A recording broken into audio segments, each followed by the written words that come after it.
Yeah, look at the beautiful, beautiful bougainvillea. Yeah, how beautiful is this?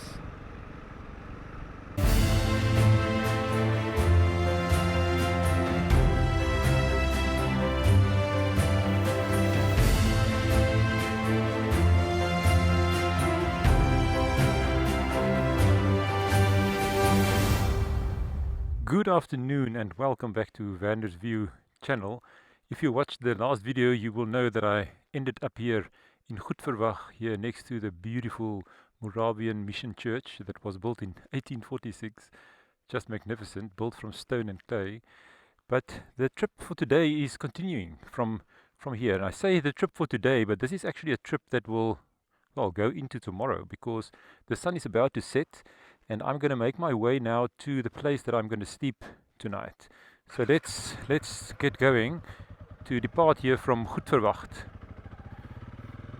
My final destination on this trip is Piket-Bo-Berg, but I'm not going to take the easy tar road to Piket-Bo-Berg.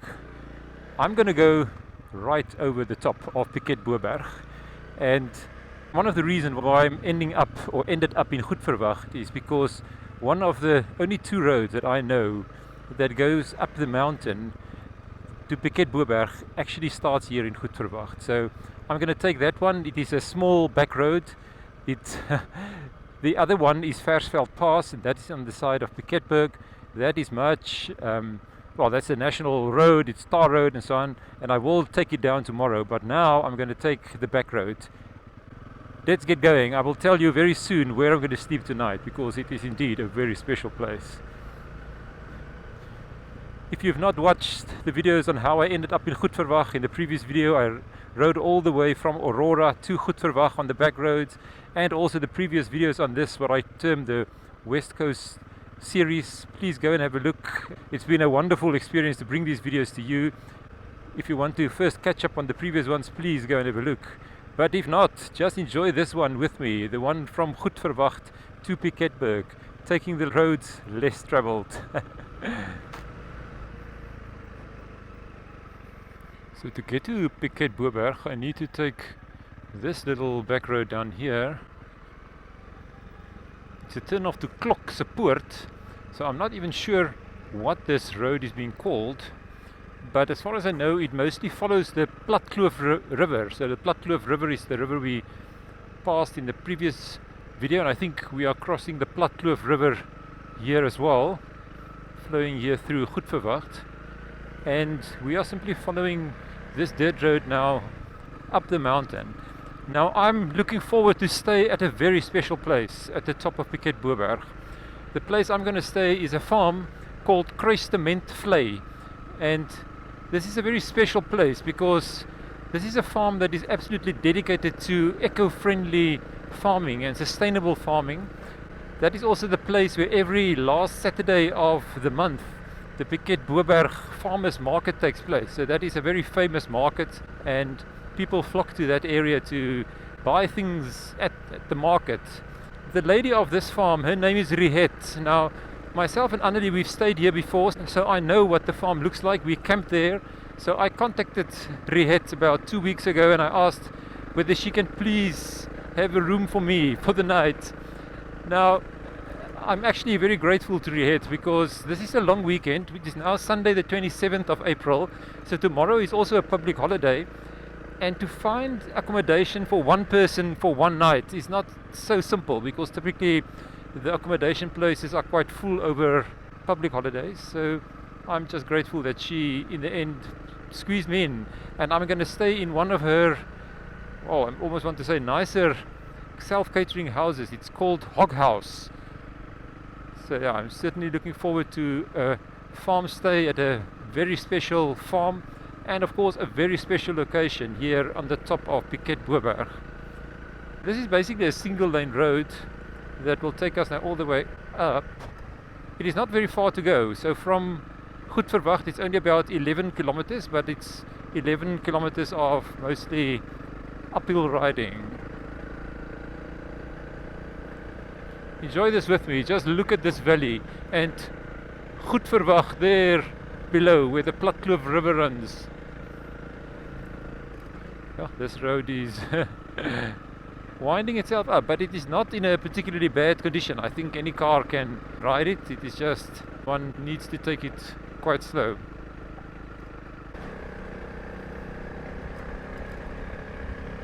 I want to thank you for all the support and comments that you have given me for not only this trip but also the previous trip where I rode through the Klein Karoo. I really appreciate all the comments I get, and I will make sure to respond to all of them.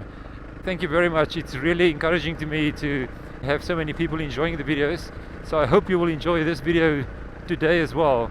I'm of course doing this with my trusted Honda CRF 300 Rally. So this is the same bike that I've done all the previous trips that I've made videos of for my channel, and I just love this bike. I mean, this road is nothing for this bike. It is made for this kind of roads. So I just love the fact that I can almost go anywhere with this bike. But yeah, we are steadily making our way up. Let's call this the Piket-Bo-Berg River Road. I'm not so sure what this road is called. Piket-Bo-Berg, I think, is a special place. It's almost unreal to think that on top of this mountain there is a whole and quite a large farming community. And because this farming community is situated so much higher above sea level, the climate on top of the mountain is significantly different to the surrounding areas. You get all kinds of other kinds of farming there. So lots of fruit production, peaches and persimmons. Those are the kind of things that you will find on top of Piket-Bo-Berg. Oh, the sand is catching me out. I need to focus. I think it was a bit of a feature of my last video or two to do lots of sand riding. I did ride through the Zandveld, that's the area around Redlinghuis and up to Aurora and so on.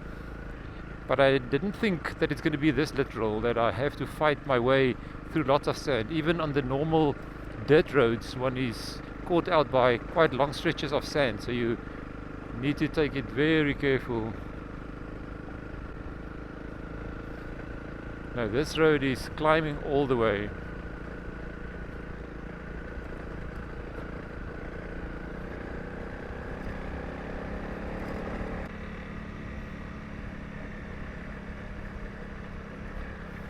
Oh, moving through a little bit of pine forest and then a larger eucalyptus forest.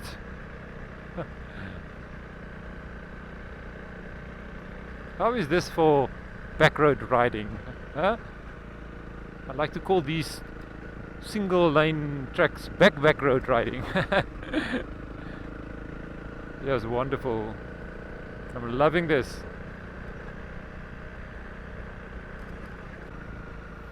Yeah, I think we are now basically on the top of Piket-Bo-Berg. It's making a bit of a hairpin here, because we are only 2.4 kilometers away from Kruistementvlei Farm. Yeah, oh, look at this side back. So Goedverwacht is now disappeared, but it's down that valley going back. So we basically made a bit of a turnaround, and there in front is a very fat dassie. Not sure if you can see it on the camera. A few of them hopping across the road. Oh, there's a small little one. Can you see it? Can you see it? Such fat little animals. Oh, they are so agile. Beautiful. Yeah, so suddenly we've climbed enough to still catch a bit of the setting sun.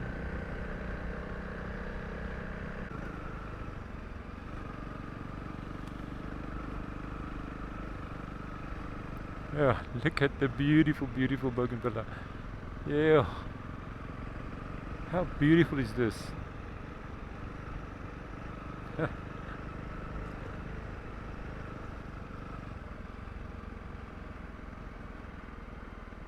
Yeah, so we have now caught up with the one of the main thoroughfare roads on top of Piket-Bo-Berg. So this is a tar road. I hope you enjoyed this Piket-Bo-Berg River road with me. It was not too difficult to ride, it's simply fun to ride. So Kruistementvlei Farm is now less than a kilometer on this road, So it is actually situated so conveniently close to Goedverwacht. Yeah. Oh, the sun is almost blinding. I think this is the start of Kruistementvlei Farm. So there's also some caves and some sun paintings and rock art that you can see here. So it is really a special place. I think I need to take a turn off very soon. Kruistementvlei. This is it. This is it. So the cottages down here.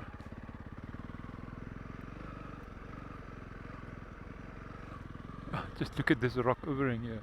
Welcoming you here to Kruistementvlei Farm.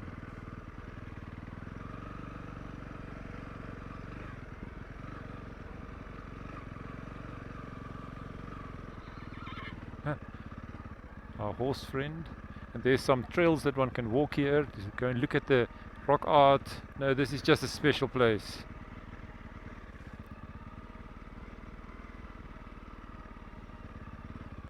As far as I remember, Hog House is just here.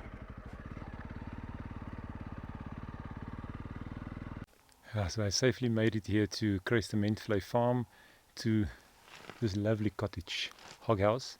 So I will also try and get Hogg up, the drone, to just show you a little bit what Kruistementvlei Farm looks like when the sun is setting.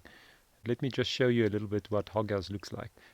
So here from the approach road, so if you go down this road further, you get to another little cottage called Casey's Cabin, as well as the campsites. But this is Hog House. Just look at this welcoming little stoep area made of wood shavings, a day bed, beautiful couch, and some braai facilities. Yeah, as far as I know, there's no electricity here, so, or maybe there is, I'm not sure. Let's just have a look. Just look at how lovely this looks. Just see. Oh, there's light. There's light.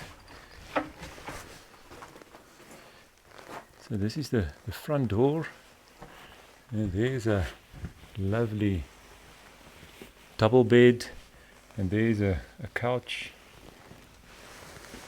and another bed, and a kitchen area. So this is really beautiful, beautiful. And a little fireplace for the cold winter nights. A gas stove. And quite a large bathroom with a nice shower. This is good. And yeah, if you walk out the front door, you are greeted with wonderfully beautiful nature outside. And the rock formations here at Kruistementvlei Farm. I'm going to unpack the bike now, get settled in for the night, rest a bit. This was a long day. If you watch the previous videos, you will know that this day already started with me departing from Elands Bay. So I brought this to you in previous videos. So this trip only started here in Goedverwacht, so I will stay overnight, but I will soon be joining you to continue with this video to see where I'm going tomorrow, because there's some more exploration to do. And as I said, my final destination for this trip is Piket-Bo-Berg, and we need to get off Piket-Bo-Berg to get to Piket-Berg. So yeah, good night, and I'll catch up with you again tomorrow morning.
Good morning and welcome back here to Kruistementvlei Farm here at Piket-Bo-Berg. Oh, I had a wonderful stay here in Hog House cottage last night.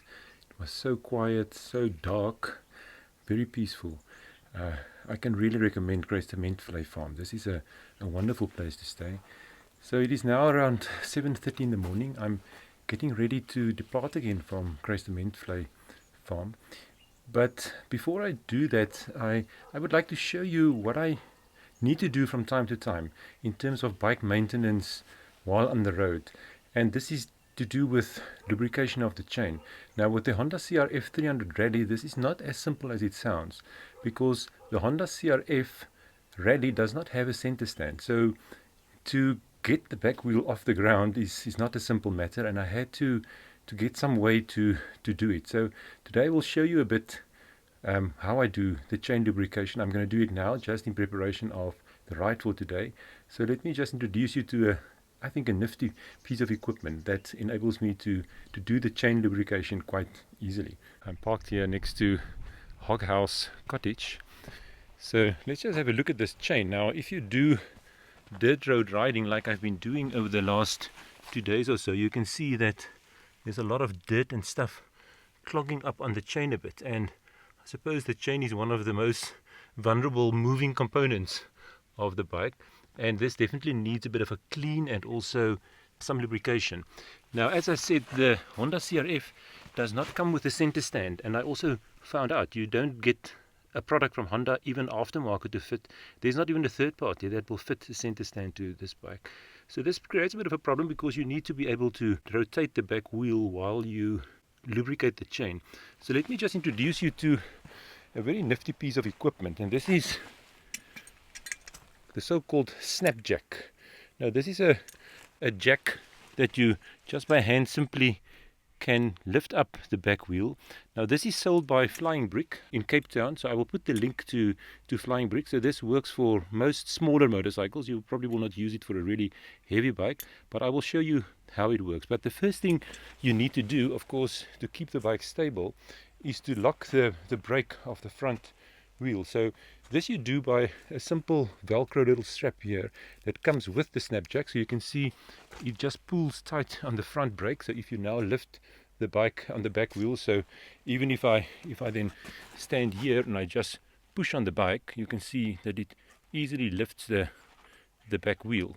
But to keep this up in the air, let's just use the snap jack, and I will show you how to do this. To just snap in the snap jack here at the back is really simple. You just make sure that it is here at the nut at the back, and then you place it, then you lift the whole bike with your hand, and then you snap it in.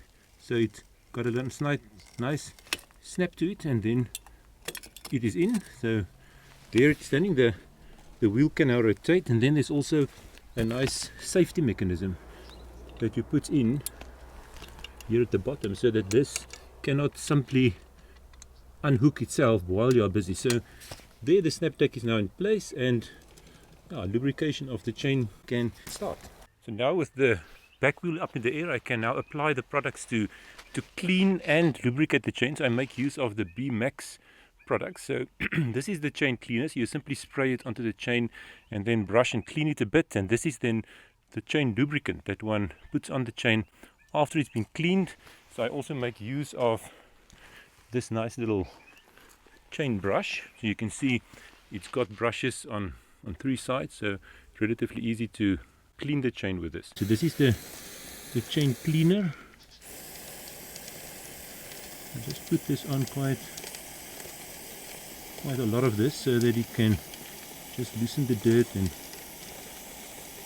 set the chain up so that it can just easily be brushed and cleaned.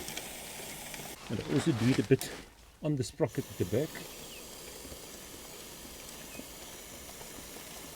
And I also make sure to just do the other side of the chain as well.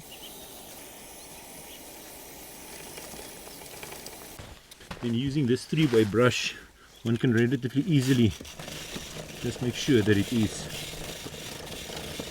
brushed a bit. And then just to finish off the cleaning, and then just use a cloth to wipe off the excess chain cleaner.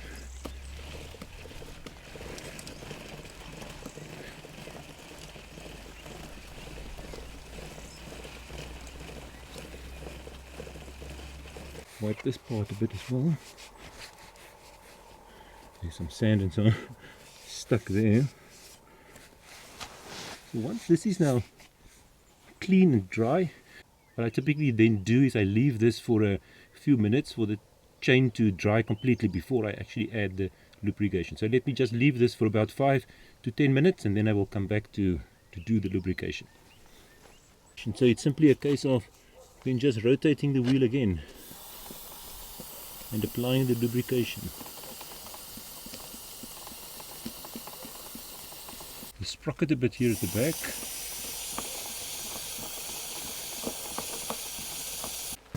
This chain should now be ready for quite some good riding. So of course one doesn't want to get on the bike straight away, so I will leave this for another at least half an hour or an hour or so, and then I will hit the road.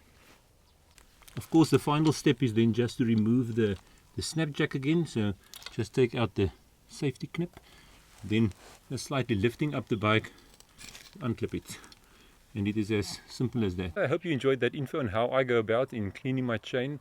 Of course, let me know, how do you do it? I suppose if you have a center stand, then it's easy, but yeah, without a center stand the snap jack is working very well. So yeah, please send me your comments and I would love to hear how you manage these things on the road.